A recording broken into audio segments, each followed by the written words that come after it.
program. Okay. I want to welcome everybody for coming to the Winnipeg researchers and experiencers experiencing different UFOs, paranormal, spiritual.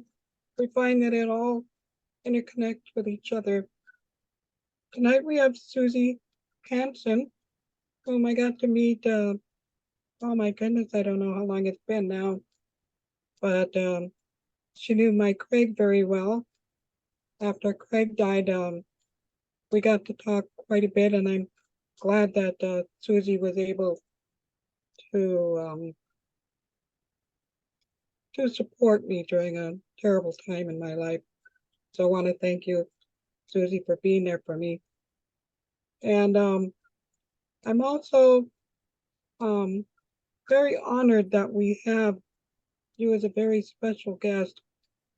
And I know that you have had many experiences, both up and down, and you've met a lot of people along the way.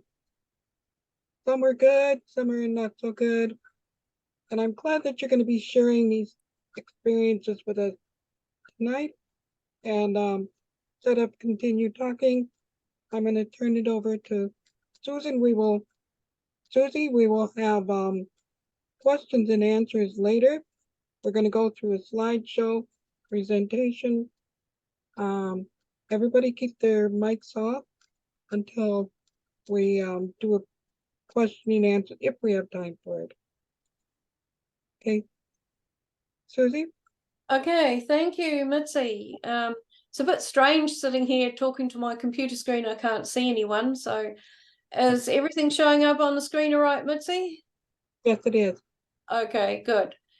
All right, well, thank you very much, your little committee, for inviting me to speak to your group. It's good to be here, and I really love talking with other experiencers. And I hope that I don't take too long getting through the PowerPoint today so that we can have a bit of a chat. So just the first 3 slides, I'm just telling you what I'm involved in before I get into the body of the speech. So I founded UFOCUS NZ in New Zealand in the year 2000, but I had been researching since and asking lots of questions and interviewing people since the age of 20 in 1975. So my nationwide network is involved in citing reports in New Zealand, and I've had all kinds of people working for me over the years, from air traffic controllers and pilots to scientists and engineers. So that's been a valuable experience. I also founded Communicator Link some years ago with Cheryl Gotchell in Australia and Brian Dickerson, who also now lives in Australia but is a New Zealander. So we kind of do advocacy, I guess, and interviewing and just talking with people who've had experiences and don't know what to do with them. So this is just for your information here. Communicator Link looks at human connections to other worlds, and it also includes mediumship and near-death experiences, etc., which Cheryl has had. So we kind of cover the whole spectrum.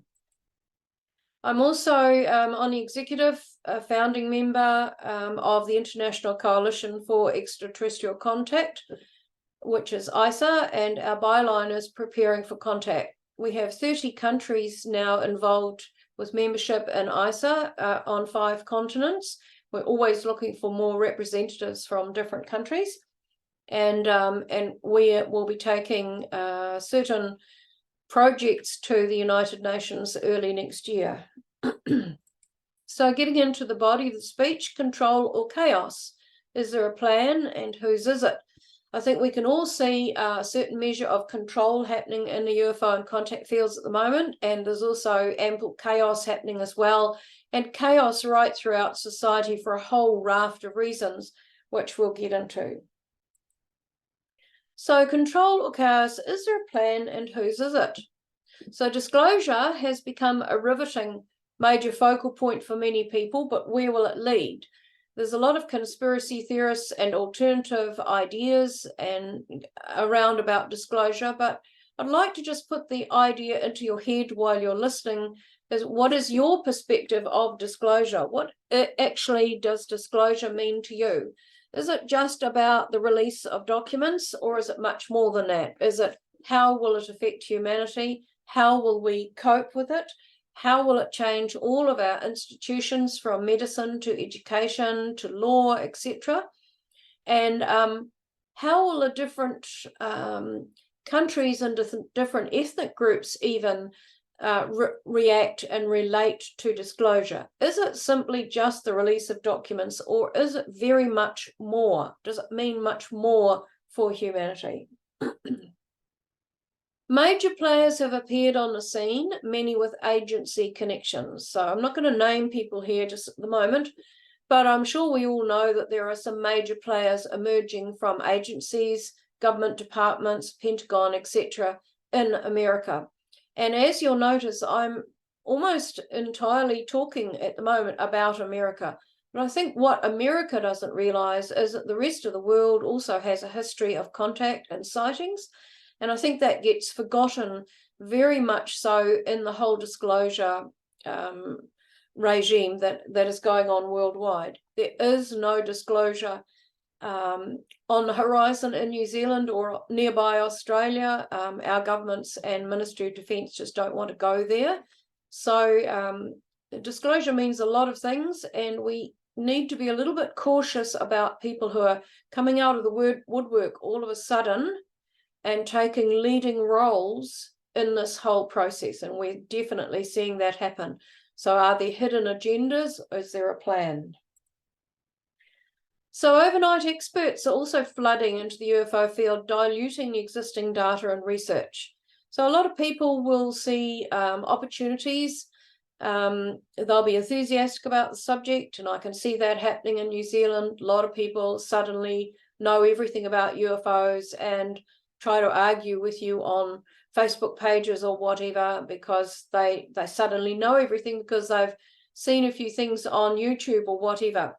And unfortunately, sometimes this is almost like a planned thing. If we look back in history at the New Age movement, they now know that that was actually founded and instigated by the CIA.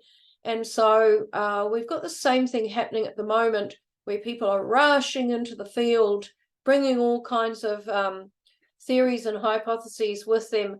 And this really is getting in the way of the existing data and research that is long-standing in the subject and worldwide. And really, I'm seeing a lot of that just being sidelined, pushed aside, and forgotten about. Opportunists are looking to exploit the subject. Well, there's always been opportunists in the subject exploiting it, but I think we're going to see a lot more of that. I see a lot of people setting up podcasts who know very little about the subject and are not doing their homework, interviewing people and not really asking the in-depth or right questions. So there's a lot of exploitation likely to happen in that respect, and even money-wise. Experiencers and contactees are being sidelined. Why is that? I want you to think about that while I'm going through the rest of the speech. I have been told on a number of occasions by some of these people who've come to the fore, and I won't name them at this point, that we should forget about contact, not talk about it, not go there. We don't want to go there. It's being sidelined. So why is that? What is the reason for that? What is the little agenda behind that? And a variety of agendas are becoming evident, or potential agendas. So we hear about, are they going to turn this whole thing into the ETs are a threat? If so, what will that mean for experiencers? Will we be seen as alien lovers? Will we be seen as the friends of the aliens? What about all the people who claim to be hybrids? What's going to happen in this case? And I'm going to cover this a little bit more deeply in the speech. So there's a whole variety of things that we need to be thinking about.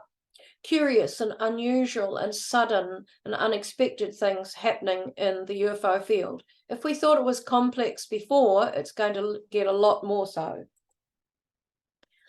And what about the disturbing issue of covert archive gathering of contact information and data that is going on? Now, I know that has happened in MUFON. I know it has happened with some independent researchers, contact researchers who've got small archives. There are people coming forward and wanting to buy them, and these people are from high up. And why is that? Why do they want the material? What do they want to know that we know? Is this a huge information gathering exercise for some covert reason? Okay, so getting into the actual speech, let's have a look first at envisaging our future. I'm going to run through some of the things that that some of the greys, senior greys, etc., on the craft have said to groups of people that I have been a part of.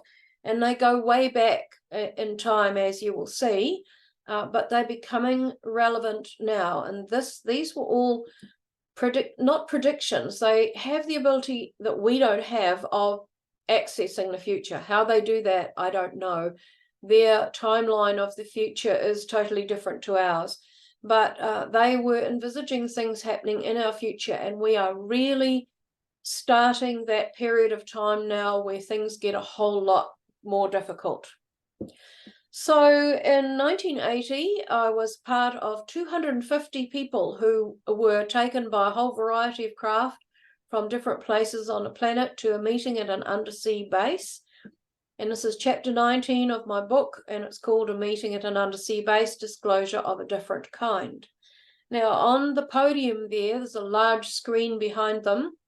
There's a grey, a senior grey, a tall grey, and a human. And everywhere in this base, there were humans in the chain of command, humans taking part in looking at craft or working on different things with the ETs. So we know that there is a certain echelon or group that has been cooperating in a positive sense for a long time. Just who they are, they haven't come to the surface yet. We don't know, but certainly many experiencers have seen them. And that includes my good friend Robert Salas from the Malmstrom Air Force Base incident. He heard me speak in Norway and said what I had described was exactly what he recalls in an undersea base. The exact description of how it was set up, etc., matched his own. So on this occasion, that grey that you can see on the left stated, and this is a quote from my book where I'm writing what he stated that in the future there will be wild speculation, enthrallment, blame, fear, and a multitude of theories pertaining to the idea of contact with extraterrestrials. Now, we haven't got to that stage yet, but this was said back in 1980, so it's quite a long time ago. So the preparations that they have been making behind the scene with the expectation that these things are going to occur are quite immense. And if they're making those kinds of preparations, then I think they know what is going to happen on the planet, and it may well be that they have assisted other planets at various times who've gone through the same process that we are now going through of discovery. So when we look at speculation, that's certainly happening. Enthrallment, well, some people are more enthralled with some of the big players coming forward talking about disclosure and sightings than they are about the actual subject. Blame and fear and a multitude of theories. So things are going to get very complex. He stated that powerful negative dogmas and theories will arise about contact with the visitors, and conversely, there will be pro-alien cults and organizations, some of which may ultimately be equally as damaging to the prospect of humanity's acceptance of an extraterrestrial presence. And this reminds me of very much of the one of the big blockbuster movies. I'm just trying to think which one it was now. It escapes me. Where there's a whole lot of people on top of a skyscraper and they're dancing around, singing, playing music and welcoming ET. And the craft came over the top of them and fired down a bolt of lightning and obliterated them. So, you know, here we have the idea that they know, the ETs know the way we think, and that there will be dogmas, people who are very firm in their ideas about the ET and ET presence, and I'm thinking perhaps of some of the Christian or religious groups. They will be dogmas. They will not want to shift left or right. And there'll be theories. That could be scientists, it could be the man in the street. But then there will also be pro-alien cults and organizations, some of which may be equally as damaging. So it sounds as if things in the future may get a little out of hand, and who is going to be able to police that? He warned that there will be groups and individuals who will latch onto the idea of an extraterrestrial presence and will seek to create a fear factor around it. And much of our work, meaning experiencers in the future, will be around defusing that fear. So already we have seen for a number of years with some researchers who look at all contact as being negative in some way, even if it appears to be positive to the experiencer or abductee. They will say that ultimately we will find out it's not. And I've actually had some of those researchers write to me over the years saying that sooner or later I will realize that bad ETs are involved and the military's involved and all this sort of thing, and that I'm completely wrong about my experiences. Well, I have a very long list now of things that the ETs predicted to groups of humans I was part of that have come true, and I can go tick, tick, tick. I can also see a lot of the technology they exposed us to over the decades, and now it's starting to emerge in our technology. So they're feeding it through to help us move forward in order to one day be able to not equate with them, but at least not be so far behind in our technology. And it's interesting to note that already they were saying back in 1980 that experiencers will be a part of having to defuse that fear. And what we need to be doing now is thinking, well, how are we going to go about that? He anticipated a time in the future when the work that is being carried out between the two species, humans and the visitors, can be revealed to the public. But this eventual disclosure will be dependent upon mankind's readiness and receptiveness. So throughout here, I'm highlighting certain words in yellow because they are really important to key into your minds. That so much will be dependent on mankind's readiness and reception. Now, we often hear people in the UFO field, especially if they've been there a long time, saying, well, we're ready for disclosure, we're ready to meet ET, we're ready for this and that. But really, when we look at where the population of the UFO field sits in the greater population of the entire world, it is a minuscule drop in the bucket. So really, we're being quite precious about our knowledge, and that knowledge now needs to be shared and put out there in ways to educate the public. And groups like this group is very good at educating experiencers and the public, but there needs to be more about that, more plans made, and I'll talk about that in a little while. We've also had some warnings. Experiencers often talk about things that the ETs have warned them about that they must look for in the future. So let's run through a few that I'm familiar with that we were told. So this was a senior grey scientist speaking. He expressed concern about our potentially destructive course of development and outlined future situations on the planet which will cause many humans' lives to implode. Now, we all know that we are a potentially destructive civilization. Not all of us, of course, but in general, we like to, we engage in wars and like behind the table, behind the door kind of agreements between countries that are not always positive outcomes for either of those countries or for any other countries around them. So there's a lot that we have to learn before we could even hope to have open contact with peace-loving nations from elsewhere. Now, when COVID came along, I had been waiting years and years to see, because this was 1987, to see what this thing would be that might cause lives to implode. But if we think about it, I think it will be a combination of some of the things that we're starting to run into now, both in terms of changing severe weather that we are experiencing, financial collapses, food security, etc. We have superstorms and severe weather coming up and getting worse all the time. We're seeing that on television all the time, happening all around the world. It's happened in New Zealand. In our last summer, we had, between our last summer and now, we had 5 major flooding events, and thousands of people lost their homes. I don't know if you knew about that in Canada, but it was pretty intense. There'll be severe flooding, and there will be a clean water shortage worldwide because of that. As we have more torrential downpours, which they're predicting, we're going to have more and more dirty water. And this is eventually going to become a problem for us.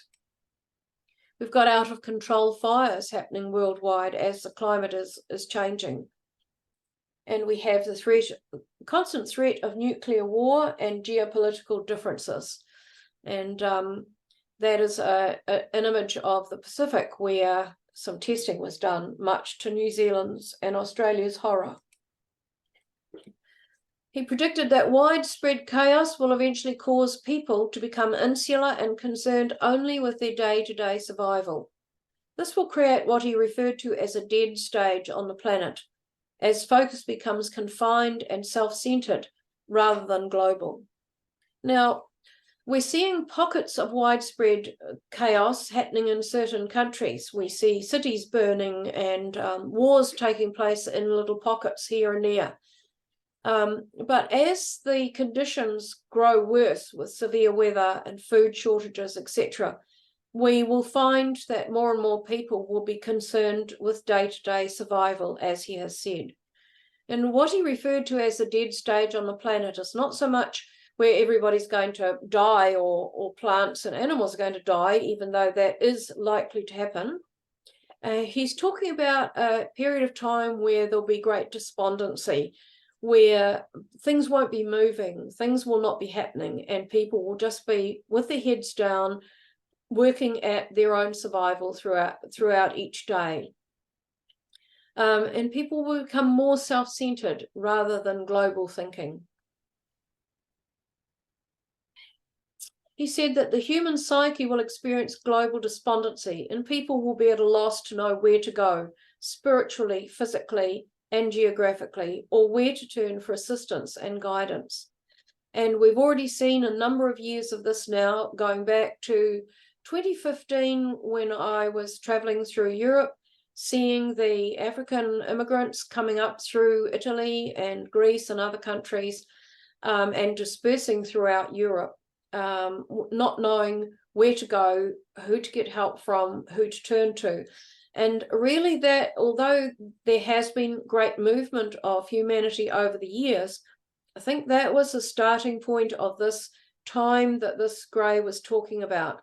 Because since then we have seen the same massive columns of people on the move in South America. We've seen it throughout Europe, and we've seen it in other places like Africa, and it's likely to get worse, because if we have whole areas that become arid and are no longer usable for growing food, people are going to have to up and move. If seawater rises, which some people say it's not going to, but it's already happening in some of our Pacific islands down here, then people will have to move, and whole areas of land will become unusable once the seawater has inundated them.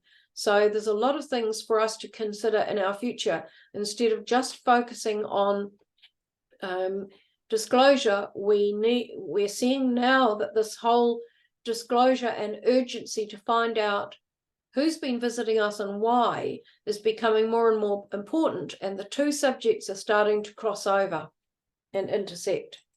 We will need to become aware of overlaying agendas, humans against humans, humans harming humans on a near global scale. Now, when this was said to us, we were not given any inkling of what that would be. And so when COVID came along, I half expected that this might be what they were talking about. That, there were a lot of stories about how the vaccinations were harmful, people were dying, there seemed to be no way to stop it. And I wondered if this might be part of what he was saying, but I don't think so. I think that this thing is yet to come, and that we are to be mindful of everything that is said to us. We must examine with a critical mind, a critical thinking, and look for any possible hidden agendas. And he also said, very briefly, a great deception will be revealed. And he indicated through imagery that he put into all of our minds that this would create a massive shockwave around the world. And the image we got was basically, it brought humanity temporarily to a standstill. It was so great and so obscene and so unexpected. Just in case you think it's getting too dire straits, he said, however, their hope is that this will be followed by a slow upswing of recovery and forward momentum again. There will be a deeper examination of the possibility of life elsewhere. So it could be that what we're going through at present, where everybody's starting to look at the possibility of life elsewhere, is only going to cover the surface for a little while. That a lot of the stuff that has been promised to us to be disclosed may not be disclosed just yet. And I think that behind the scenes in government and the agencies and Pentagon and the States, I'm sure there's a great deal of controversy and opposing factions. And I'm even picking that that's possibly even the case in New Zealand, where they're watching what is happening overseas, but not necessarily saying anything, but having a great deal of discussion behind closed doors, because they put out, when they released their files in 2010 and 11, the New Zealand MOD put out the statement that absolutely everything in the sky could be explained by natural phenomenon or misidentified aircraft. So there was no room for anything else. And at some stage, they may have to retract that and go back on their statement. And then further on in 1988, a grey elder who was lecturing to us said, he proposed that in the future there will be much confusion and speculation as the realization emerges that extraterrestrial races are actually here. And at the moment, we're seeing a lot of people excited about lights in the sky. Could it be a UFO? There are people photographing things, putting it all over social media, and it's all very new and exciting. And they're getting engrossed in it because suddenly it seems like they've got permission to talk about this now, because the experts at top have released some FLIR footage of naval encounters with UFOs, etc. So suddenly everybody's a little bit more free, but a lot of the discussion taking place is quite trite, and for the general public, it's kind of light years behind what long-time researchers have been looking at. So there are these big disparities in what humanity knows, and all of those gaps are going to have to be plugged and filled. And we have to be asking ourselves, do experiencers want to be one of the groups that does the plugging and filling? He said an unfolding process of scientific discoveries must take place first in order to lead mankind towards acceptance of these advanced concepts of energy.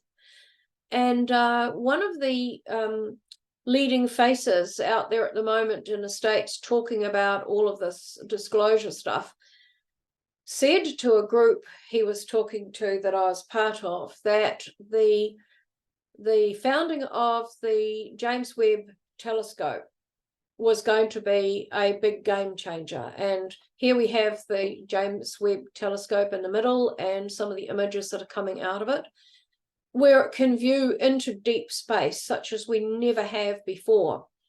And this, I believe, is part of the unfolding process of scientific discoveries, because as they study those images and, you know, study what probes are being put out there, etc., we're going to make a lot more sense of where we are in terms of the cosmos.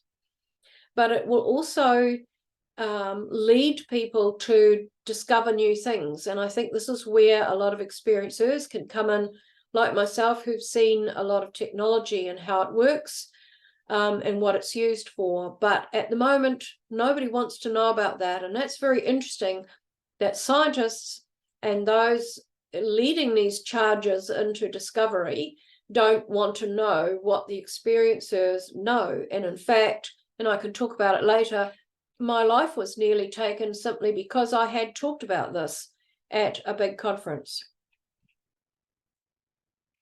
So let's go through that statement again about the unfolding process of scientific discoveries. If you look at that image on the left, that's one of the ones I use in my technology speech on alien technology. And this was a wondrous piece of technology. I've seen it in handheld form. I've seen it in the form of like an X-ray sheet that you can hold over a body. And I've seen it in this form of some kind of beam of light or energy, I don't know what it was, that would come down from a circle in the ceiling, and it could be widened to encompass the whole body, or it could be made smaller to look at just a certain area. And this sort of technology would be a game changer for humanity. But, you know, I have to wonder how good we are at using technology to advance humanity, and how good we are at using it to harm humanity, because there's a lot of that has gone over the technological years of the last century. So I think we have to be aware that in order to understand their technology or even be exposed to it, we have to cover a lot of the distance between us and them in the meantime. And that is this unfolding process of scientific discoveries that he was talking about. He insisted the human race was not yet ready, this was in 1988, to accept this information and technology, nor responsible enough to use the information with integrity and right application. So there's the Nagasaki bomb being dropped there. So often when we learn a new piece of physics or science, we use it to monetize it or weaponize it. And something that the ETs talk about all the time is how our spirituality on the planet is going backwards. And until we can get it halted and get it moving forward again, we're not likely to use a lot of this technology that they could offer to us with integrity and right application.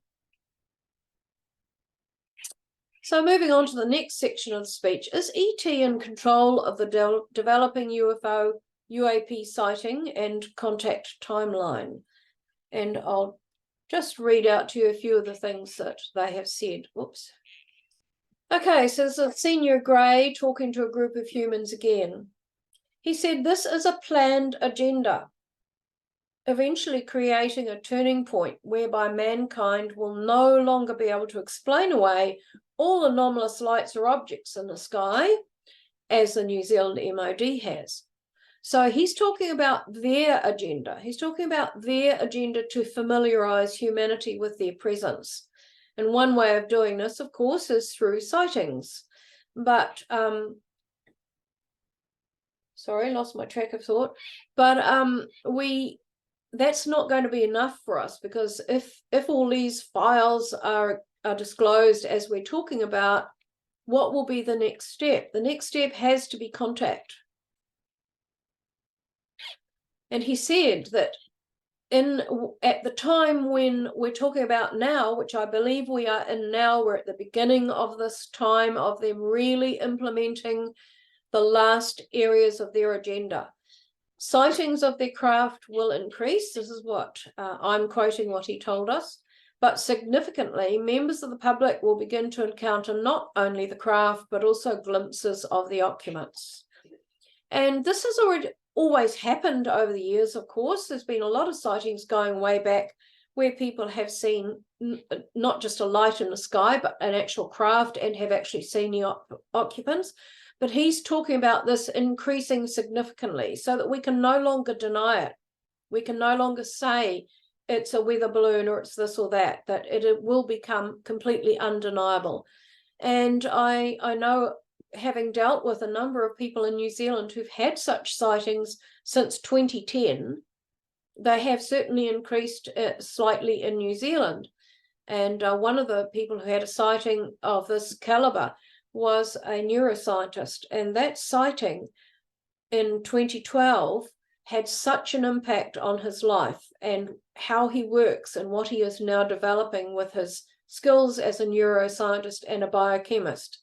So I think something as simple as seeing a craft and seeing the entity, well, it's not really simple, is it? But, you know, something such as that can have the capacity to change humanity. And the more people who see it, the more the change will progress. Other incidents and events will occur that will trigger human consciousness. True logic will eventually prevail, and people will begin to accept the reality of our visitation. So they're talking here not only about this, for example, this very well-worn piece of footage now that people are seeing all over the internet, but other triggers, such as what I talked about with the neuroscientist seeing a craft and an entity. And there'll be other triggers to do with climate change and severe weather and having to survive and not knowing where your next meal will come from. These are all things that trigger our consciousness and make us think deeper about our position and help us to solve the problems, to get ourselves out of it or to progress. As the issue of contact with other universal species is examined more deeply by the public, people will have had contact already. People who have already had contact may be scrutinized for their knowledge of and association with these species. Now let's look at that for a minute. This was a very serious conversation that this Gray had with us. He was warning us that if we committed, all those people on the craft taken on board to listen to his lecture, if we committed to continuing with this agenda that they are unrolling for humanity, which I talk about in my book, it is my entire book, this agenda, then we would have to be very committed, and we would have to be ready to face what may. Because if we think about what will happen with disclosure, the first step will be the acceptance of sightings.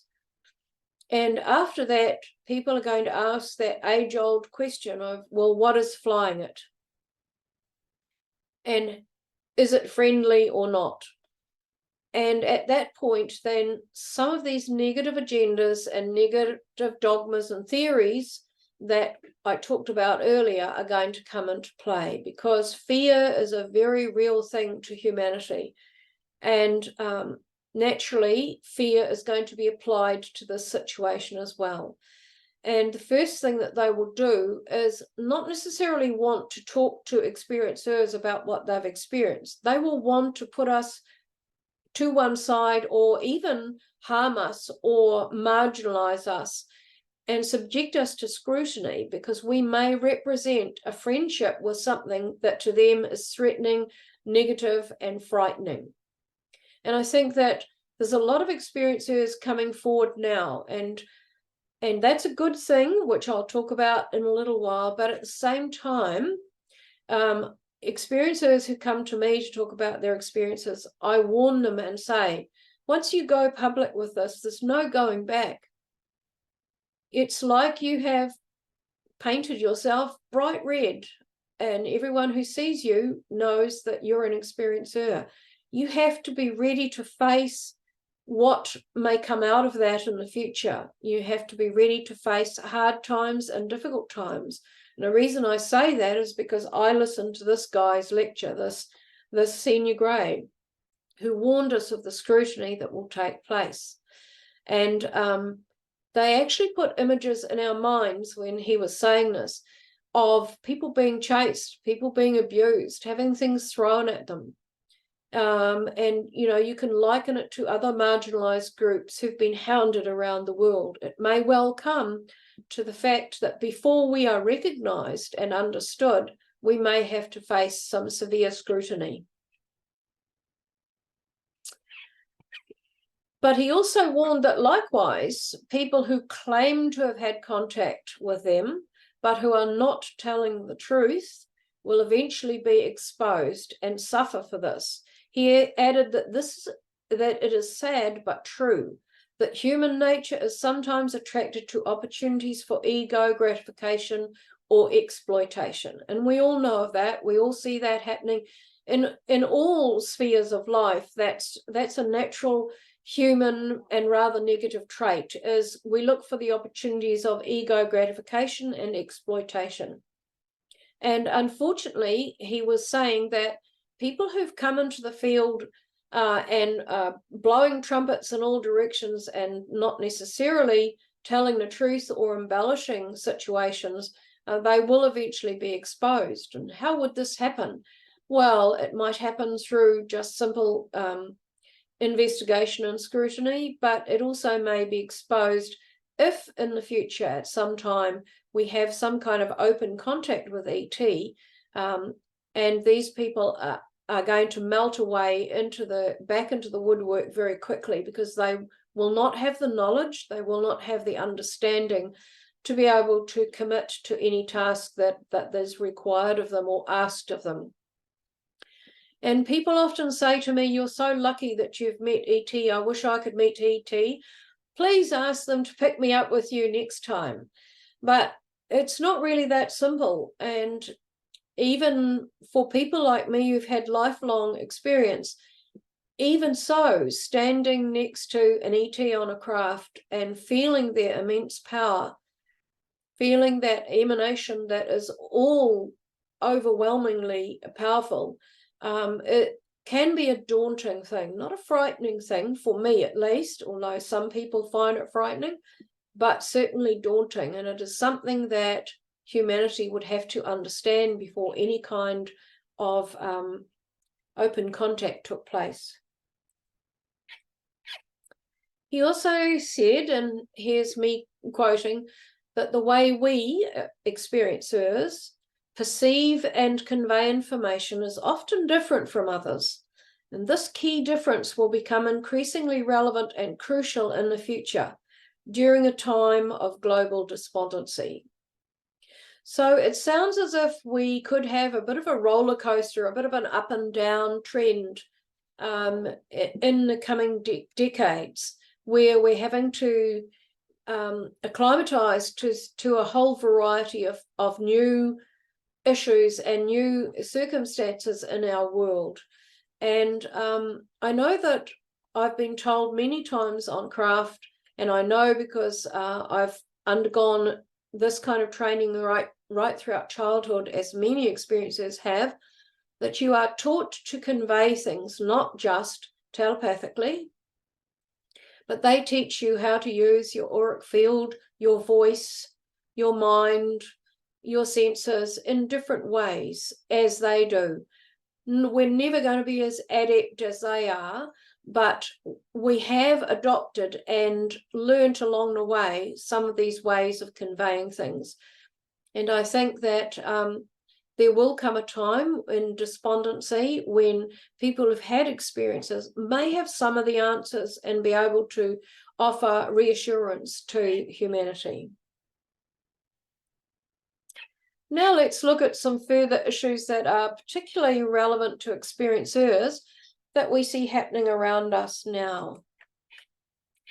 So a senior grey said, giving advice for experiencers, said, beware of false narratives affecting the way people think, what we may call mistaken ways of thinking. So the false narratives may be completely false and intentionally made so by humans, or they may be just mistaken ways of thinking where people get onto a tangent of thought and get deeper and deeper into that tangent in their psyche, and they can't get out of it. So it becomes very dogmatic. And in the future, there will probably be a lot of this, I think, as the whole subject opens up. There'll be lots of people coming forward with theories and ideologies, and we have to be very wary not to get caught up in that too much. And in fact, that's what he said next. No, it's not, sorry. never mind, I'll just enlarge on that until I get to the right slide. He advised us not to get caught up in this, to really think for ourselves, use that critical thinking, depend on each other, make groups of like-minded people that you can trust with your life, because that's what you might need to lean on. Now, another thing that we're seeing have been happening for decades now, and this is a quote from Keith Basterfield. Keith is a colleague in Australia. He's a long-time UFO sighting researcher, very scientific, has done some wonderful, really logical and scientific research. And in an email to me, he wrote, some researchers are creating the field rather than researching it. And I asked him, that's a really brilliant sentence. Can I use that in my speeches? And he said, fire ahead, that's fine. So if we look, without naming names, if we look at a lot of the researchers who have influenced experiencers for years and decades, and knowing some of them very well as I do, I know that some of them are creating the field. Now, I'll explain that. Some researchers take research and they make theories about it, and then they express the theories as gospel. And huge audiences believe them, and then they write a book about it. And they gather information and tweak it a little bit in order to make it fit the theory. And that then becomes gospel. And in my work as an experiencer and a researcher, I have had to unravel a lot of information that people have got logged into their heads by some researchers who are more interested in kudos and their next conference invite or their next book than they are in actually conveying correct information. And this includes things such as taking other people's information and using it as their own, calling it their own, writing a book about it and calling it their own. And this is really disgraceful behavior. And I think that for a very long time, experiencers have been somewhat controlled by a small handful of experiencers, researchers. Now, there's a lot of researchers out there who are very good people, and I know quite a lot of them, but there are some who are not. And these are the people who the ETs say sooner or later will be exposed. And I wouldn't like to be in their shoes when they are. And I've had people come to me, experiencers, saying, I now have no longer have any faith in what I've been told by this person or that person, and the regression I did with them, I'm worried about because they were asking leading questions, etc., etc. And when you get a number of people coming to you using the same name of researchers, you start to get a bit worried about what is happening to your fellow experiencers out there who perhaps have only come into it recently, have only started recovering memories in recent years, have not been in it a long time, and everything's a little bit new to them. So I think that this is really something that we have to be aware of, that they are creating the data rather than following the data to where it leads. That's a really important sentence. Are people who are spreading disinformation being protected and promoted? Well, look, there's a lot of ideas out there, and I'm sure that some people listening to my speeches might think that I'm crazy because they don't understand the subject. But I think there are also people out there who are spreading disinformation. And it's interesting that they are often the ones repeatedly appearing at conferences, repeatedly being in interviews, repeatedly being on documentaries when there are other more knowledgeable people in those areas who could be doing that work. And I have to wonder, are they just good at selling themselves, or is someone behind the scenes actually protecting and promoting them for a reason? And this is where the warning the ETs gave about the overlapping agendas and the negative agendas and the hidden agendas that we have to be very aware of. You have to really be examining not just the information that the person is giving, but it's going to come to a time when the person themselves has to be looked at. Some experiencers have been threatened and injured and even killed. I am one of them. I'm not going to say any more about that at the moment, but this is a reality. It has been a reality for decades, and I can't see it changing anytime soon. Information capsules are now surfacing en masse. Now, many experiencers have been given information capsules about things that they have to do that they were told would open in the future, be triggered and open up, and they would know, hell, I've got to do this, or I've got to do that, I've got to be part of this, or change my life and do whatever. And we're seeing more and more people contacting people like myself and others saying, look, I've had this thing open up in my mind. I've had contact that I have some vague memories of, but now I've got this whole thing that's opened up and I don't know what to do with it. And so experiencers who've been around in the field for a long time really need to step up now to be helping people like this who are coming forward and talking about their recent revelations. New second waivers are coming forward in increasing numbers. Now, in my book, I talk about the 3 waves of souls incarnating on the planet over recent decades and throughout this time. Now, the second waivers are a finite group. So they were a massive group, which you'll see on a chart shortly that I'll bring up, that isn't continuing into the future. We were just a big lump of souls that incarnated around the same time over a period of time. And we've all had education on board craft. And in fact, we were educated and selected before we even incarnated, when we were in what Dr. Rudy Schild, who contributed to my book, calls the great field of consciousness. So a lot of these people have been lying dormant.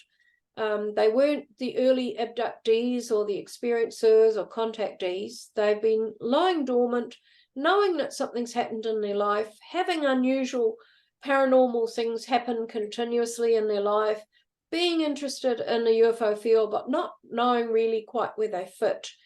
And now a lot of those people are coming forward and wanting to explore their memories, wanting to make sense of them, and needing to know what they can do with them. So support systems are needed, and I don't know if your group has those kinds of support systems, but experiencer groups need to have support teams that will help people coming forward to them. And I think those people need to either have qualifications or be experiencers who've been in this a long time.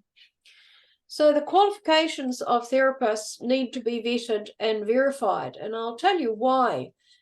There are a number of prominent researchers out there who claim to have university qualifications and high-level qualifications that they actually don't have.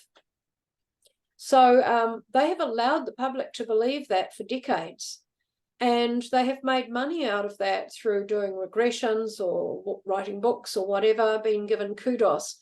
And people don't ask them the right questions. They say, oh, what are your qualifications? And they say, oh, I've got a degree in this or a degree in that. And nobody asks them, what university did you go to, what year, and what was the name of your degree? So I think that when we're working with people's minds and memories, we really need people who are qualified and have studied this and know what is best for a human, because I have seen some very sad cases of people being misled and having false memories put into their minds. Structure is needed in the contact field to gain scientific support.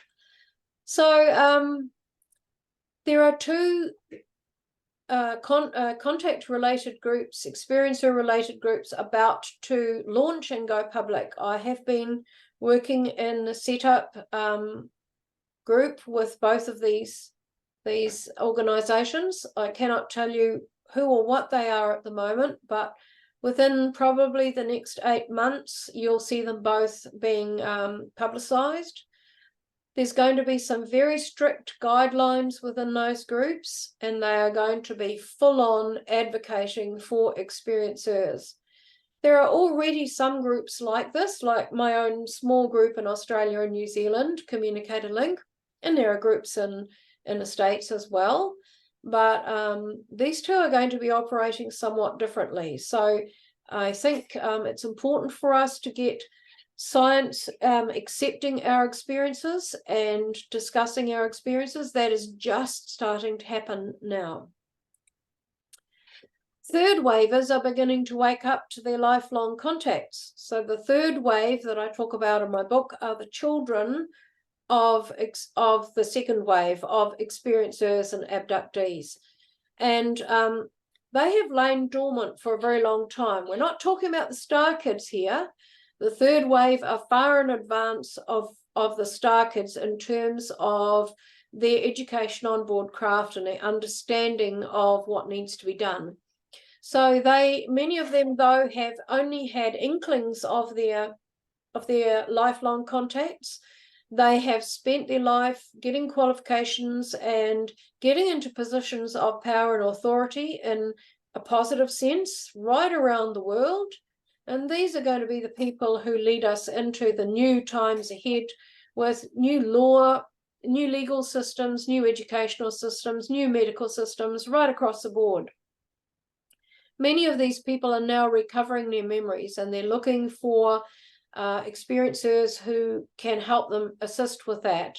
And recently I've assessed 2 manuscripts by third waivers who've only very recently recovered their memories and know exactly what they need to do and how they need to go about it. And that's those opening up of those information packets, information downloads that they've had throughout their life and their childhood that they had no conscious understanding of, but now it's all coming out and it's as clear as day to them what they need to do.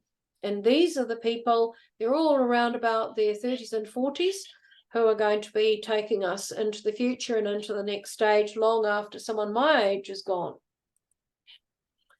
Many will quickly recover their memories and begin work quickly.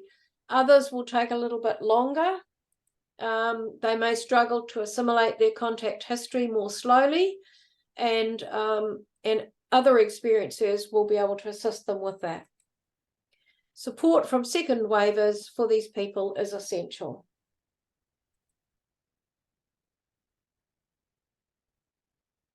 But at the same time, many current public experiencers are falling silent, opting out, and joining activist/environmental groups, etc.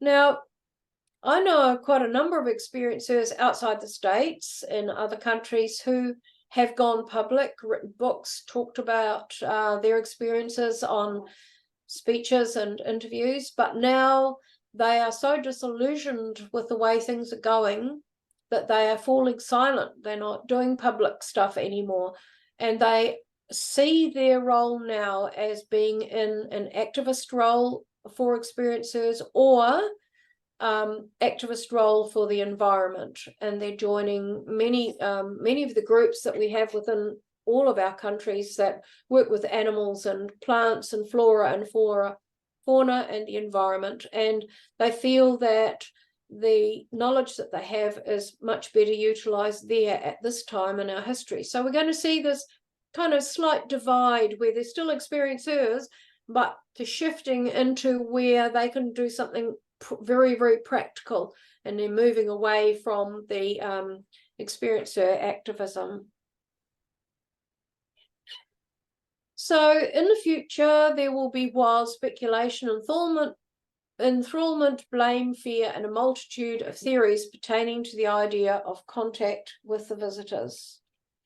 We are not to get caught up in this hype. This is what I mentioned before, but we should strive to work independently or with like-minded people, many of whom will be brought to us one way or another. And I think many experiencers know that sometimes people cross our paths it's for a reason. We know they've crossed it for a reason. We can recognize it straight away, and they take part in our life for a short period of time, and then they may be gone again, but it kind of shifts us forward or opens up our reality, opens up the way we are doing things. And there's going to be a lot more of that happening now that we are needing, I think, to start supporting each other more. So getting to the end of the speech now, I'm just checking the time. Yep. So I talked about the 3 waves of experiencers. That's drawing my husband did of me talking to them, to the Greys as a child, and being given information about these 3 waves that I've written about in my book. And this is a chart that I put up on at a conference I did this chart in 2006 and spoke at the conference in 2007. And this lack of integrity that I've kind of mentioned along the way in my speech today is that two researchers who are not experiencers took this information and immediately wrote a book and did speeches about it before I'd had a chance to write it myself, which is rather sad. But these unfolding waves of souls who've incarnated on the planet are really coming to the fore now. And if you're an experiencer, you're going to be a part of that somewhere. You're going to fit into one of those waves. And it's time really now to be looking at what your role might be or what you may want it to be. And the agenda, which I talk about in my book, is mainly about education on boardcraft that creates change from within. And that started for me in childhood. On the left, that's my eldest son, who I observed also being trained on the craft. He's a 3rd wave and I'm the 2nd wave. And the right-hand image is the sort of thing that I took part in as a child. So this agenda is about creating change from within humanity. And through a process of education, mass consciousness can be influenced positively, and a massive shift in humanity's awareness can result from this intervention. So really what experiencers need to be about now is educating, finding ways for groups of experiencers to educate the public, coming forward and talking about your experiences in non-threatening ways, and finding ways by writing articles, writing about your experiences, etc., that brings this awareness slowly to the public. And that's my book, The Dual Soul Connection, The Alien Agenda for Human Advancement. And there ends the speech, and I apologise it took a little longer than I thought. Well, Suzy, that was remarkable. And quite frankly, I'm not sure where to even start. I mean, that was, if I could just take a step back, you and I met at the UFO Congress probably 7 years ago, 6, 7 years ago. Yeah. And I was brought to tears, which I'm not a one to go to tears quickly. I'm not sure if you remember this. We met in the coffee shop, and Yep. when you're such a straight shooter, and that's a very positive thing from my perspective, where you come out and just lay it out there. You're not trying to color it in different ways. You're trying to present the message. And what the people who have controlled this world, and I guess I could take one step back from that as well, I would say that the people that I know on this earth are peaceful, loving, family orientated, hardworking, not all the time, but good people that are being controlled by people that are trying to control the narrative, control our lives, and try to do a lot of things that I think are dragging us away from all the purposes and the messaging that you've been given through many years. And I've seen this happen, and our group started as a help group and has grown into an educational platform in some respects. And this is why people like you coming on here, laying it out clear and concisely, and even putting in the years at which you obtain the information. And I actually was there when you made your presentation in Phoenix about energy and a few other things that absolutely blew my mind. And you can still get that information from the group that actually produced it and recorded it. I'm not sure if that's even still available, but I have copies of it. I have to tell you, that was a life-changing thing for me, and it brought me to tears actually meeting you and talking about at breakfast, talking about how you were advancing humanity and the things that you have done to take us 40, 50 people here today and tens of thousands potentially on YouTube that'll watch this to a different level of understanding. Exactly the things that you have been told and advanced and were projected to happen, you're actually helping happen, obviously, through these kind of discussions. And I must say, you're owed a great deal of gratitude. And I know your life was in peril at that particular conference I was at. Yep. And Mitzi's partner and love of her life passed away at that same meeting. So there is an element of fear. I understand that. And I'm not trying to make this run on to a whole bunch of things, but there's so many important things that I want to say, because most of the people I know are loving and caring and are good humans. And this is the step what I think a lot of the people here have had a connection to spirituality, the creator, ETs. We talk a lot about craft, but really it's about the souls and the connections amongst all of us. As you'll see, one of my prized possessions here is the book of what knowledge that people actually should be buying. This is something where if you're going to buy books, this is the kind of book that you should be buying. Suzy's book is the Bible of information that we need to know and to spread. And we're proud to have you here again, Suzy, to do this. So anyways, that's my speech, because there's so many things that I would like to say, and we'll have other times to do that. But I know there are lots of people that probably want to have some things to say. I just like to ask a couple of questions. So I was wondering if the beings that you were connecting with, and I'm not talking to physically describing them. I'm talking about, can you describe their nature, why you think they're here, and what is their true relationship to us as human beings? Well, in nature, I have always found them very loving, overwhelmingly loving. And I can, they don't show their emotions on their face in the same way that we do. We have the body language and the facial expressions that they don't have, and that's why a lot of people think that they are unfriendly or serious, but they're actually not. If you've cut yourself off to the telepathy from them, you're never going to pick up the sometimes very humorous and also very loving comments that they make.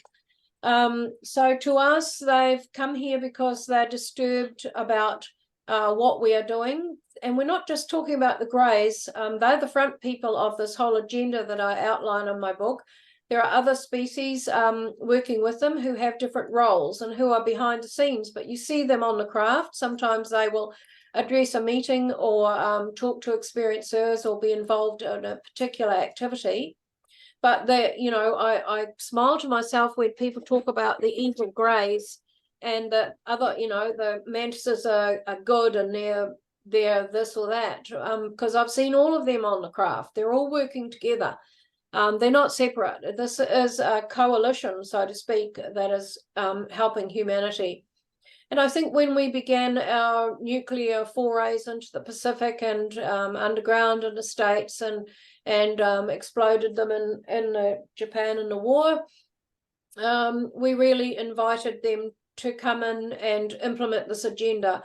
If we understand that they can see into our future as we cannot, then they knew all of this was going to happen, and they were concerned that not only for the survival of our civilization, but their own, because whatever we do is going to affect them and other civilizations out there in the galaxy. So they are very, what's the word? They're selfless in the way that they are working with us. They've worked with us for decades in these agendas, and they treat you like family on the craft when you have the understanding of working with them since a very young child. They're like family, and so many people describe that. They feel like they're more family than sometimes your own family members are here. And what they're wanting to do is change from within. They're not coming to tell us what to do. They're coming to assist us to make the decisions ourselves. But first we have to grow spiritually, and we have to start pulling together. And I think that's the bit that's going to take a long time for us on this planet. I don't disclosure to me is not about releasing a whole lot of documents and admitting something. That, to me, that's not disclosure. Disclosure is making the statement that they're here and that we now need to learn to understand them and find out more about them as a civilization. And every time an experiencer speaks, every time one of you talk to someone, that's disclosure. Thank you I for can that. see that there's a whole lot of questions here in the Yes, chat box, and let's I'm get not up. sure whether I should be going through those. Perhaps if people would just like to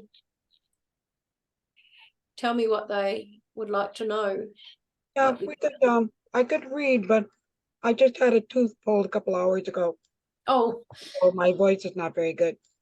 So people could raise their hands if they know how to do that. It's on the bottom of the tools. Yeah, okay. And then we'll go first one and second one. And Yeah, it's under reactions at the bottom of the page, and raise your hand by pressing the yellow hand like you see popping up on our screen. okay, We'll have to ask questions. let's see, Humana, B. Humana B, Yeah, if you you're want on. to. Unmute Hanuman. yourself. It's pronounced Hanuman. Hanuman.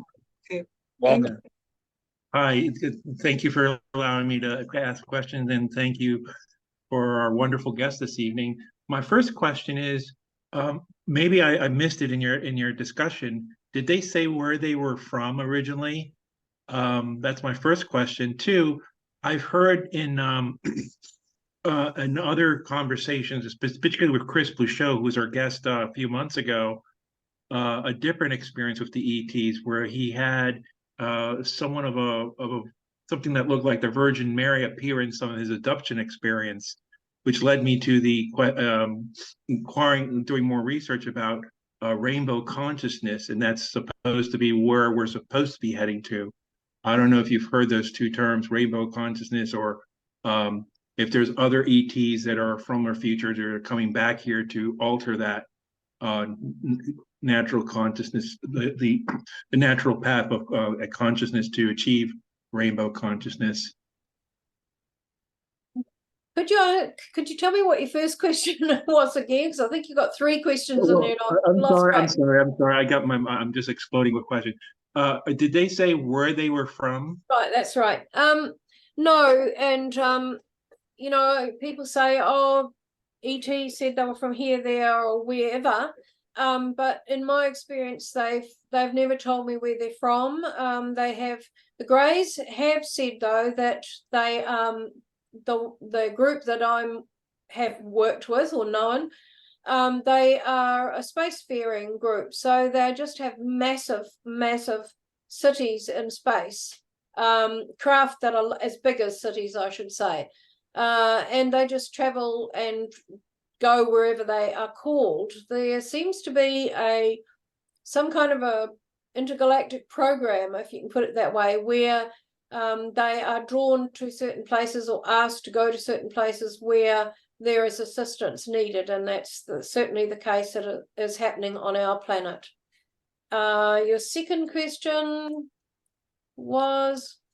Well, I was concerned because there was another idea that the Greys, and I don't know how many different races of Greys, but in this particular conversation I had in another meetup group, that the Greys, certain Greys were coming back to keep us from expanding, evolving spiritually consciousness, or what we call rainbow consciousness, which is the highest state of consciousness. Thich Nhat Hanh, for example, or the Dalai Lama, those are people who have achieved rainbow consciousness. That's the highest state that we're supposed to naturally evolve to, that there's a certain And you're saying that they're coming back to prevent us from doing that? Well, this particular, again, there might be different types of grays. This Yeah, discussion. I think that there are different greys, but you know, I can't prove that. But when I hear information like that, it's totally foreign to me. So I really can't comment on it because I've never experienced or heard anything like that. The greys that I have contact with, it's all about moving humanity forward, closing the gap so that so that they can safely introduce more technology to help us in our society and civilization. And it's all a very positive agenda. Okay, That's all the questions I had. Thank you. I'll let someone else ask Thank you. questions. Mhm. so next on line is Bar. Is that how you pronounce your name? Dair? Yeah. Hi, Suzy. It's always nice to hear you talk, and your directness and matter of fact way of speaking is just easy to listen to. You seem quite the honest person, and you pretty well have to be in the job that you've taken on. I just wanted to ask you a question. At the end of your book, you talk about our probability, not just possibility, of hybrids and our mixing of our race with ETs. Do you have on your own mind, or have you been told a timeline for that? I don't want to push you into anything that's, nobody really knows, I don't imagine.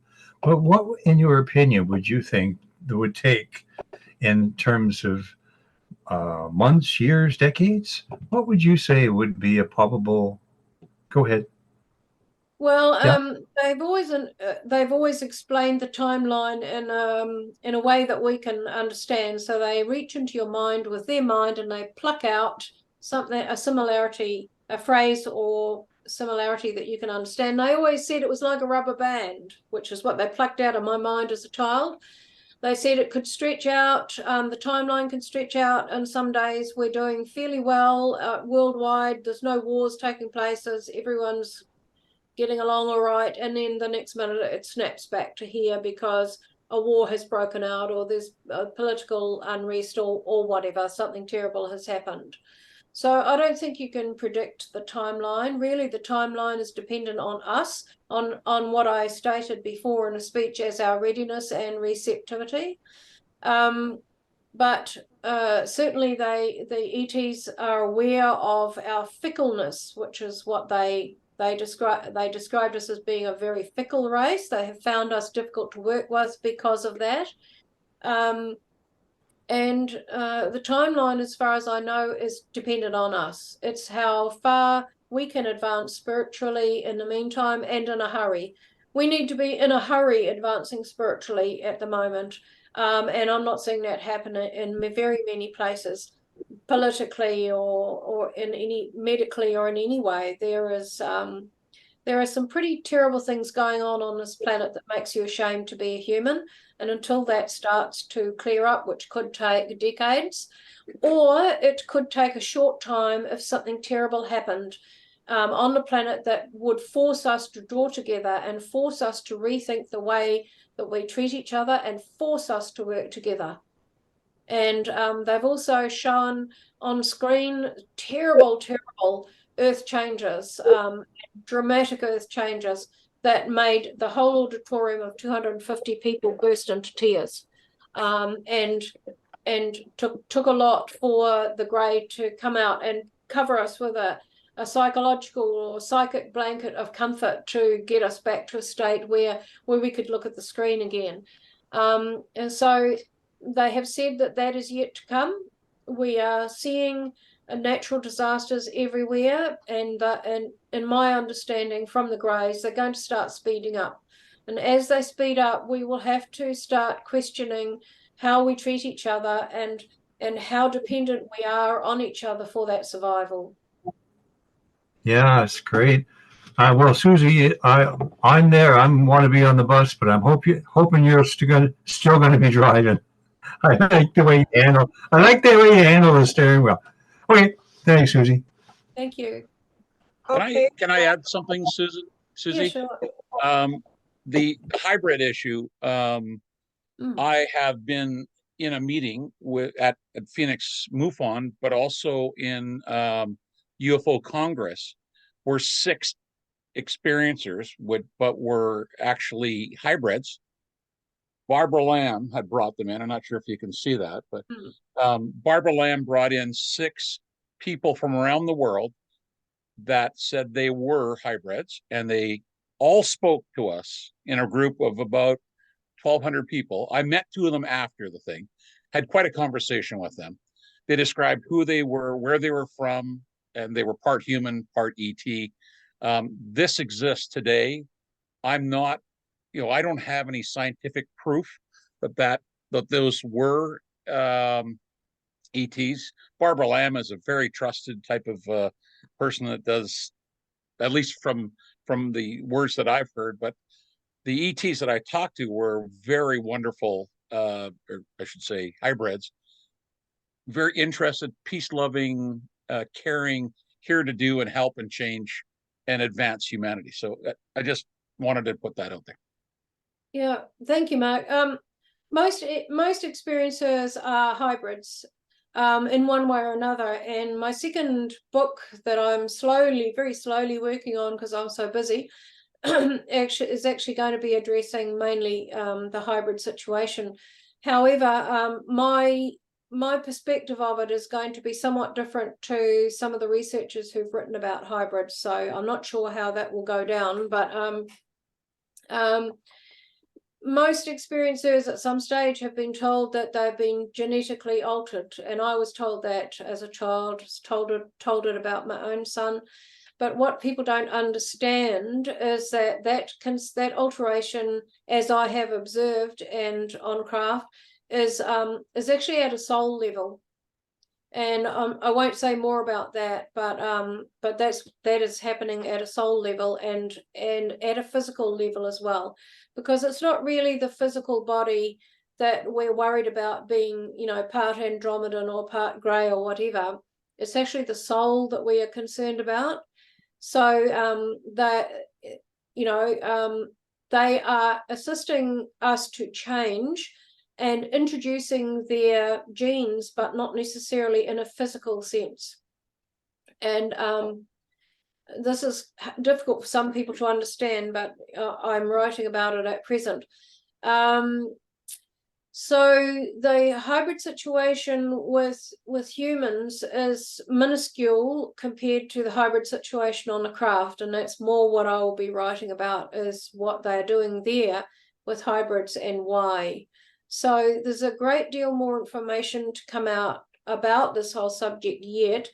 And I think that in some ways this could be what a lot of the groups, in inverted commas, in the States are concerned about. And I think they know a little bit more than they're letting on. And they may be concerned about this kind of information coming out. And when it does start to come out, then this will add weight to what I said before about the warning from the ETs, that if you're going to go public and you're going to talk about this and be involved in contact, you have to have the commitment and the fearlessness and the courage to face come what may. Because if people are going around saying, I'm a hybrid and I'm part this and I'm part that, and then everything turns a bit sour and experiencers become the enemy of the state because we're friends with the Greys and the ETs, and the governments are telling us that they're bad and they're a threat, then those people may be very sorry that they came forward with that information. So my perspective on this is I didn't write about my own involvement in the hybrid situation and the baby situation on craft. Didn't write about it in my book because I know, from what I know and understand, it's very complex, and that's why it will be in my second book, and the book will basically entirely be that, with a few other things as well. Because I think a lot of people are really getting carried away with the hybrid thing, and I don't think they're realizing that they're putting themselves in jeopardy if they are uncertain of all of the facts. Thank you, Susan. Professor, you're next. Thank you very much for your discerning, thorough presentation. I had heard some of your work before, and thank you, Mark, for mentioning Barbara Lamb. We were crop circling quite a few seasons in England. I think you're right on about the soul. I think this is really a level, the reality of psyche and the reality of soul. And perhaps we need a different term than hybrid. That might, in terms of how we'll be languaging this new Homo noeticus, or it's a new form of humanity. But what I'm really curious about is the role of time. And I like your metaphor with the rubber band, how it can stretch out and stretch together. But I'm curious of your response, say, to Michael Masters' exotempestual model, as well as the Rendlesham Forest enigma, which time travel and the whole notion of time. We've been in the space age, but I think we're now coming into something where it's the time space.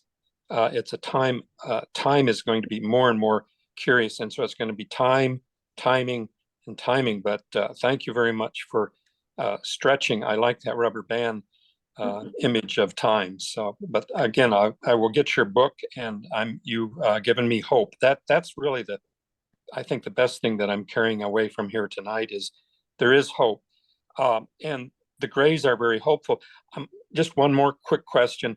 What other civilizations might there be besides the Greys? You had the direct experience with the Greys, but I mean, there are other, what about the Palladians? And, there's a host of how many other cultures and civilizations might there be interacting? So 2 questions there on time and civilization.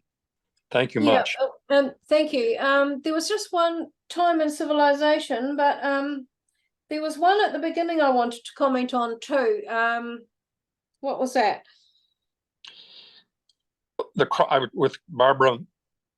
No. It was after that. It was a really important. Oh, I know. The changing of names and terminology. I entirely agree with you there, and we are actually seeing that happening now with the change of the terminology from UFO to UAP. Yes. And what it does, of course, as you will all know, is it just allows more people to come in and recognize the subject once that stigma is taken away, because the word UFO gets a lot of different reaction. It's become hackneyed.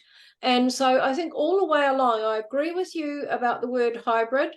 That also needs to change to encompass more of what they're actually doing with the hybrid situation and why. Because this makes it easier for people to accept. And I can see that you don't forget the past, but you can reorganize the past and rebrand the past. And that is important sometimes, not because you want to conceal something or shun something, but simply to allow people to react and interact with that. So that's a very good point. Time, yes, time is a real anomaly on a craft. I remember standing at my kitchen bench once in an open plan living area, and my former husband was on the couch with my youngest toddler on his knee, and my oldest son was playing with toys on the ground, on the carpet. And I started this feeling funny, the sort of feeling you get, is slightly spaced out feeling before a contact. You know that they're around and that they're somehow putting you into that altered state. And I remember saying to my son, I saw 5 balls of light come through the wall, and there were 3 green, 2 yellow. And I said to my son, this, because he was very psychic from an early age, and I said to him, there's balls of light coming across the room. And he looked up from his toys exactly where they were and told me how many were green and how many were yellow and how many there were. So he was seeing the same as me. And then the next minute there was a feeling of blacking out. And the next thing I knew, the television was going. It was like I suddenly woke up, but I'm still standing at the bench. I haven't fallen over. My son is still, and then he looks up at me and he smiles. And it was the most knowing smile you've ever seen a 4-year-old give. it was a shared acknowledgement of a shared experience. And then my former husband and son suddenly started moving and acting. So it was as if time stood still. And during that time, somehow or other, our consciousness, my sons and I, was removed somewhere else. Not the physical body, because it was like 5 o'clock at night getting dinner. Our consciousness was taken somewhere. And during that somewhere, the time was elongated to a longer experience. And I've experienced this many times where time has gone by that's very short, but what I recall from that time is enormous.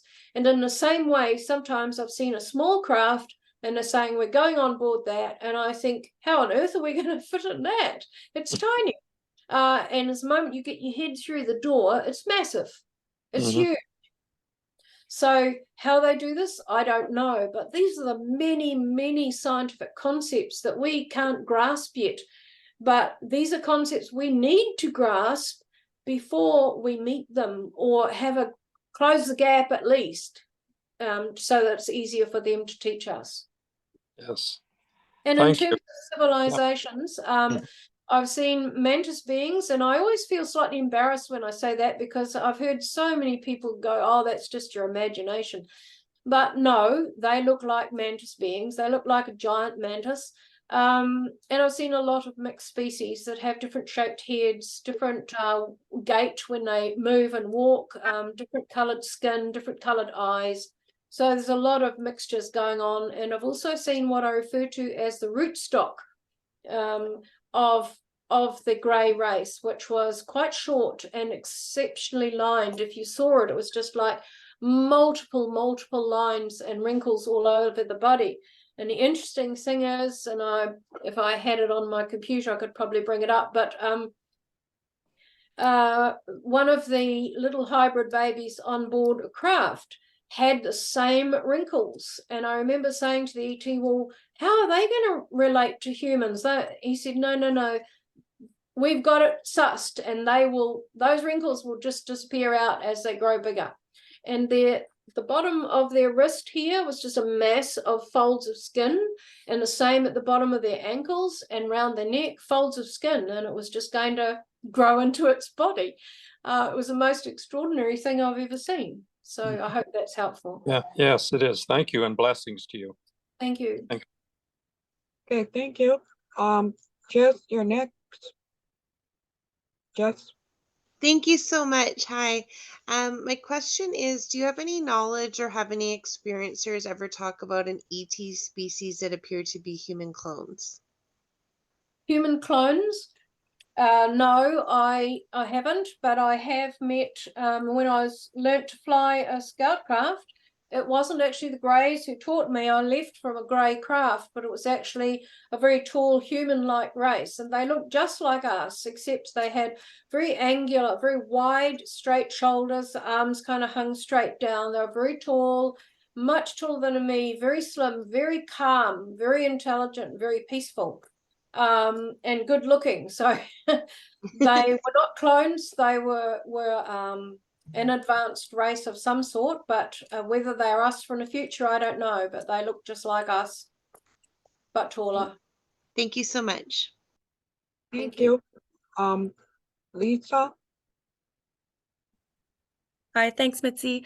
Yeah, I just had a quick question, and I think you've kind of alluded to it already, but just the difference between physically being taken on board a craft versus having ETs come into your house, and at night, you find that your consciousness is taken to the craft, but your physical body you don't think is.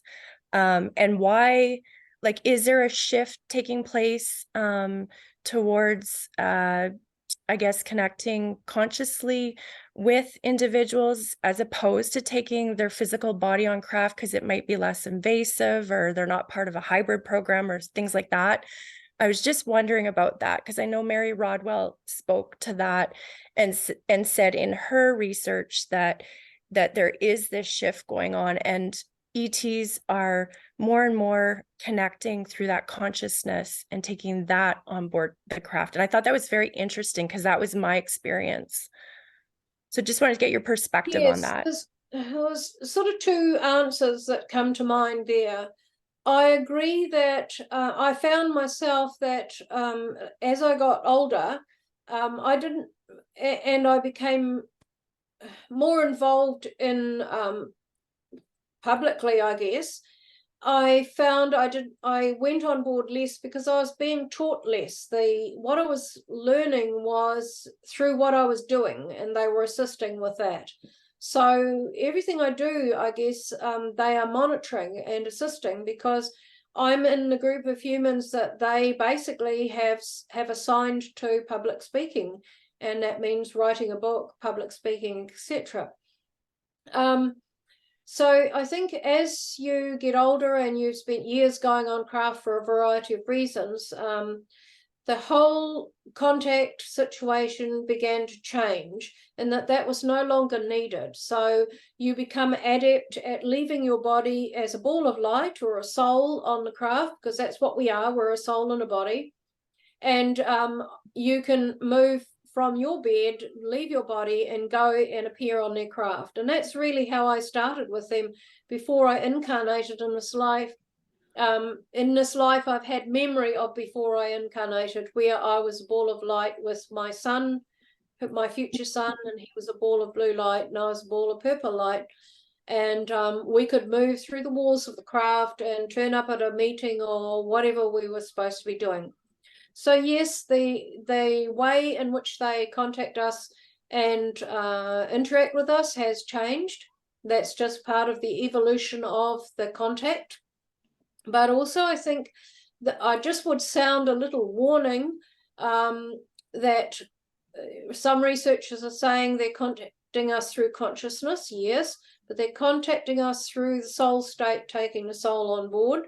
Yes, they may contact us at other times telepathically through consciousness, but I also think you have to be very careful because humans are also imaginative creatures, and there are a lot of people drawn to this subject who haven't had experiences but imagine that they've had experiences, and you can't prove that. I can't prove what I'm saying that any more than they can prove what they're saying.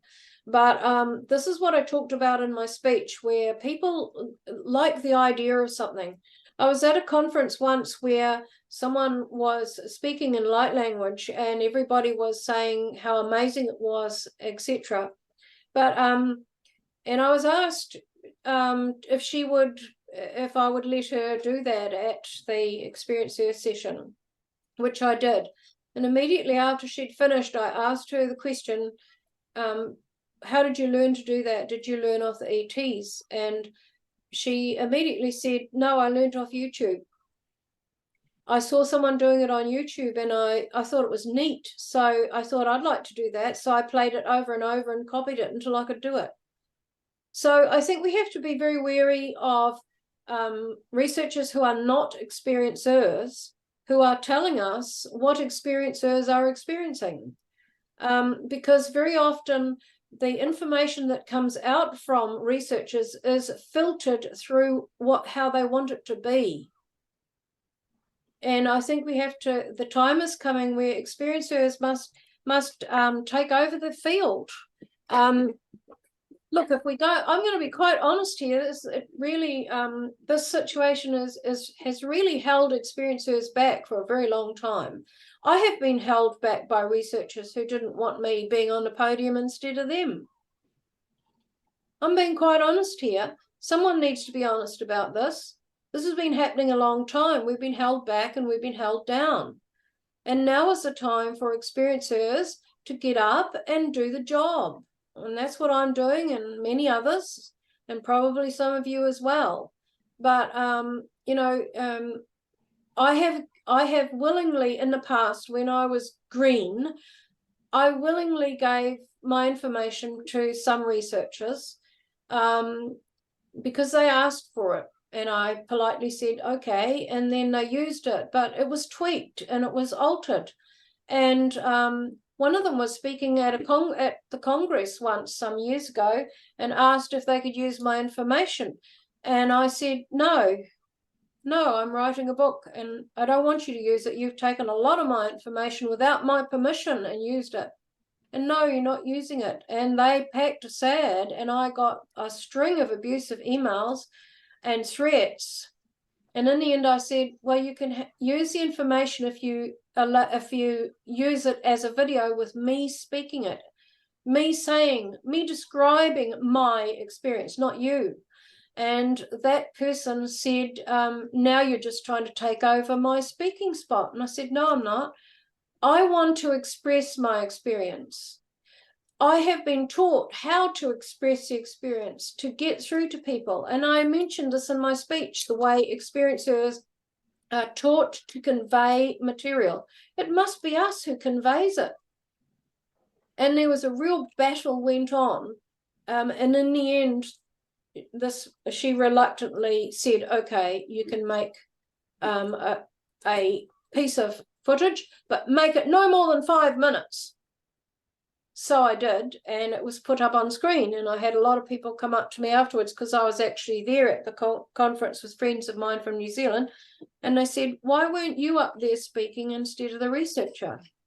And I said, because the conference facilitators don't invite experiencers, they invite researchers to speak for us.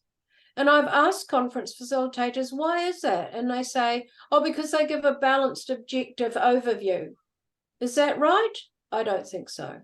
It may be with some researchers who have integrity, and there are contact researchers with integrity, and there are some who just compete for that position on the podium. Sorry, I'm being so straightforward, but that's how I feel. Suzy, I have to confirm that. I've heard you speak for years, and then I've gone to other conferences and stuff and heard other people say the things that you say were your experiences, they copied word for word. And it got me upset and angry because I knew it came from you and not from them. I did not confront them. I did not say anything, but you're right. People are stealing from you. And if they're stealing from you, they're probably stealing from other people. Absolutely. Absolutely. And this is what I talked about in the speech. It will be exposed, and they will be sorry that they've been doing that. I mean, Dolores Cannon wrote a book about the 3 waves of volunteers to planet Earth. That was all my material that she got from a speech, that was a copy of my speech in 2007. It was given to her when she arrived in Sydney 2 months later to do a workshop. An experiencer gave it to her. She gathered a whole lot of regressions together to make a book about it and wrote it and put it out before me because I actually had cancer at the time. That book, she's probably sold a lot more than I have. But I sometimes get people say to me, oh, you've pinched Dolores Cannon's material. Actually, no, I didn't. And I have proof of it. I have my video of me speaking about it long before she ever did. So this goes on, and it has to stop, because if we're going to educate humanity and educate the public and educate scientists and the media and all the people who know very little about what we as experiencers have had to confront and assimilate into our lives, then it has to be us who does it. Researchers who look at statistics and that's fair enough, that's very helpful. But those who take your material and get an invite to a conference using your material and barrage you with abusive emails, that's just not on, and I'm not tolerating it any longer. Thank you. We've got 4 more people with their hands up, and we're starting to run out of time. So I'm going to ask people to kind of be brief so that everybody can speak. Susan, if you want to speak, you're next. Yes, I've heard a lot about Suzy Hansen and her experiences about flying the ships and everything. and even her attempts on her life, and just going to the experience or phenomenon that are not being addressed or being grossly ignored, and those are alien incarnates, alien hybrids, and I'm both. And those people have been threatened. I've had 7 attempts on my life. I was told not to write a book or I would get killed, so I never went forward. And finally, I just got the okay from my people up there. Yes, it's okay. You can now do it. Gonna write on my autobiography, and my question is, even though I have anecdotal YouTube to corroborate different types of scenes that I've had and everything, I don't know if I could use that material to validate or back up my experiences. And another thing is, I live in the States. Obviously, I've been threatened. So, Susan, What about the hybrids? There's several other alien races here besides the Greys. what is your question, Susie? I can't hear you. What is your question? Have you run across many alien hybrids You're in your breaking up. research? Can you repeat that? You're breaking Like up. me? Okay, Susan, you've broken up a bit. Ha- and we okay, can you hear me? Can you hear me just now? tell me your question? I can hear you now. Okay. Have you run across any alien incarnate hybrids like me? I'm an alien incarnate hybrid. I was told this from the time I was 7, when I had a past life recall dream of me being obliterated by the black hole when I came into the Earth's upper atmosphere. And from there on, that's where my experiences went. And I've had a lot of different missions doing planets, doing genetics, doing waking up other people to their true identity, even wars and battles up there against the secret space fleet and the EET Scourge and everything. And we do creation work and everything. We work with other races, we're benevolent races. I'm an alien hybrid. How many other alien hybrids have you come across like me that are alien incarnates that have a conscious recall? And are they usually in a lot of trouble? Yes, it can be pretty dangerous out there. I haven't come across alien hybrids. I think there's a bit of a confusion here about an alien hybrid, an alien human hybrid, or what a hybrid is. So there are people, including myself and probably most experiencers actually, who are hybridized in one way or another. I have come across an alien who appeared at a time when I needed some support, and he was one that I'd seen on board craft, and he appeared in a car and gave me some advice and then left. And that was actually in 1999 when I spoke at the old UFO Congress in Laughlin. So I sort of missed a lot of what you're saying, but I haven't met anyone like yourself if you're describing yourself as an alien hybrid. But I think that there's a whole range of hybrids being produced at the moment, and that's what I'll be writing about in my book. So I don't want to say too much more about that at the moment. What about white tattoos? Have you heard about the white symbols and the tattoos, that markers that they put on you? No. Okay. Mitzi, next one. Okay. Rolly, next. You're next. Yeah. Oh, You're next. yeah. Yeah. Well, my question is simple, but the answer may be difficult. Do you think Jesus was a hybrid? Oh, well, he may not have been a hybrid. He actually may have been, this is where the whole soul thing comes in. I mean, you can be a soul that has lived many other lives on other planets, who then becomes a human on Earth by incarnating into a human body. So, there's whole levels of this that people don't understand. He may well have been a soul that a highly advanced soul that incarnated into a human body with a great deal of knowledge to carry out a certain task. And there's probably been a lot of other people in history the same. Thank you. Okay, thank you. Veronica? Hey, Suzy, great speech, Veronica. and thank you for your honesty. My question is pretty short and simple, but I just wanted to say that there were a couple of years that I was on YouTube a lot and listening to different experiencers and different things, and I thought, oh, maybe I should get a researcher and have them tell me different, other people who've had other experiences, but it just didn't turn out that way. But maybe it's for the best based on what you're saying. So anyhow, I wanted to ask you, what are your thoughts on Atlantis? Or I could tell you have a New Zealand accent actually.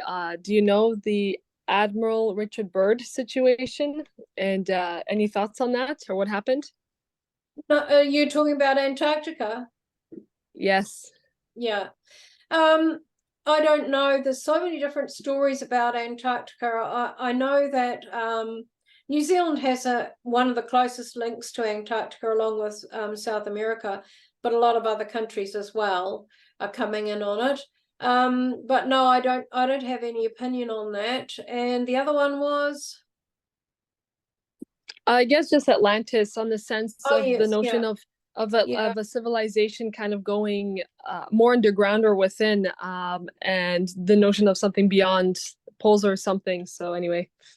Well, I'm sure that there's been a lot of civilizations that have come and gone on Earth. So, I don't really focus on Atlantis or any of those things. I'm focusing on the contact phenomenon at present. But I do think that there's a lot of our history that will be divulged and revealed in the future. And I see we're discovering more and more about that all the time.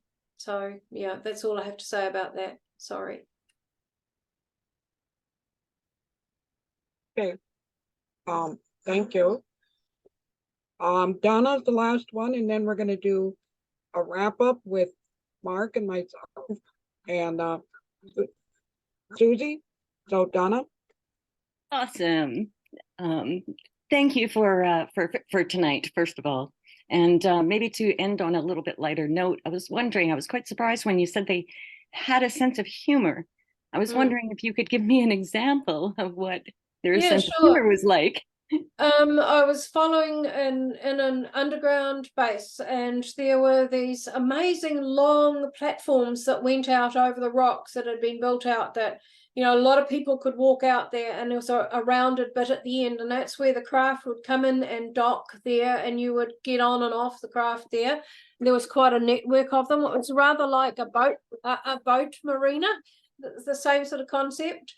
And all of the experiencers in the group I was with had already departed. They were from different places, probably in the southern hemisphere, and I was on my own, walking behind a little grey who was the pilot of a small craft we were about to get on, and as I was following him, my mind was wandering elsewhere, and I was thinking about my love of flying and the difference between flying a glider and the craft that I was about to get onto. And he was kind of chuckling. He was like chuckling telepathically, and I began picking it up. And then my mind went further, thinking about my uncle who flew a plane. And I had all these thoughts about aviation in my mind. And the next minute, when I looked up at him from down on the boardwalk kind of thing, he was showing himself. He didn't have it on, but he was projecting into my mind. He had a leather flying cap on, like they wore in the First World War, with the ear caps on it, the leather helmet that the pilots wore. And he was kind of laughing telepathically. And when we got onto the craft, his behavior was he was behaving like a fighter pilot, if I can put it that way. But it was all being conveyed to me through consciousness and in images in my mind. And on another occasion, there was this little grey waiting for me when I came on craft, and I'd been picked up off a country road, and I was on my way home in the rain from a conference. from a concert rather, and I was in a car with 2 other people. And I had on a long woolen coat. It was winter, and I had knee-high boots in those days, and they had big heels on them. And so I was very tall beside him with the heels on. And when I came through the door and into the craft, he conveyed to me this look of shock and he was aghast and laughing at my boots and my coat, because he'd never ever seen me like that before. He'd normally seen me in night attire. And so they do convey these things to you through consciousness. They put images in your mind. They will play tricks on you. They will quip with you telepathically. So it's not just all bland conversation. They are actually human, if in that respect, if you like. They have a very good sense of humor, and but they possibly don't use it with everyone. If anyone shows any kind of fear, they just give the bland face and don't communicate in that way. But I know a lot of people who talk about the humor. Steve Boucher from Canada, who some of you may know, described to me when I was talking to him when I spoke in Canada. He was talking about one of them quipping with him when he tried to reach out and touch the skin of the craft. So yeah, they definitely have a sense of humor, and but perhaps not everybody experiences it. Oh, that's marvelous. Thank you for sharing. Okay. Hey, Suzy's been talking for 2 hours straight, and like I said, we're going to be doing a wrap up.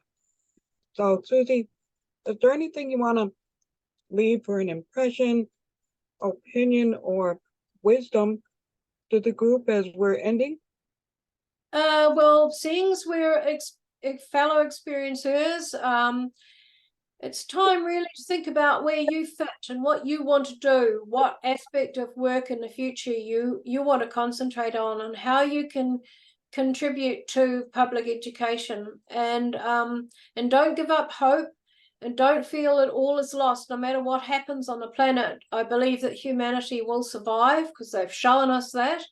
And I think it is a positive future in the long term, but we have some real speed bumps and obstacles to get over in the meantime.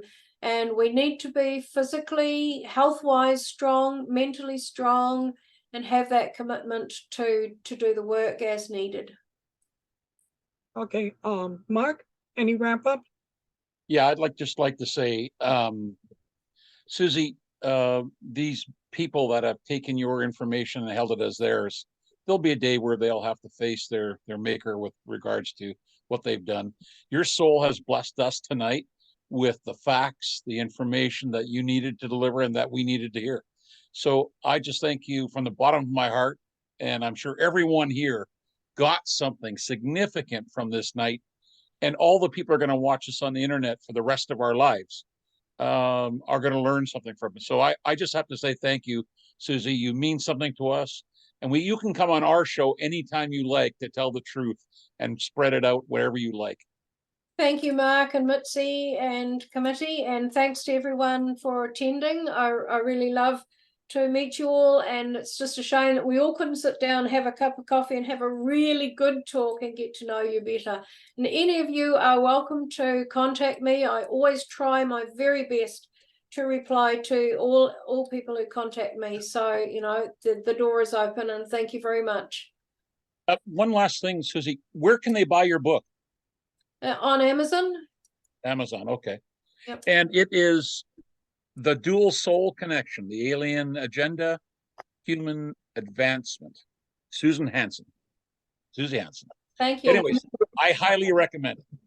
Thank you again, Suzy. Thanks. Good night, everyone. Have a good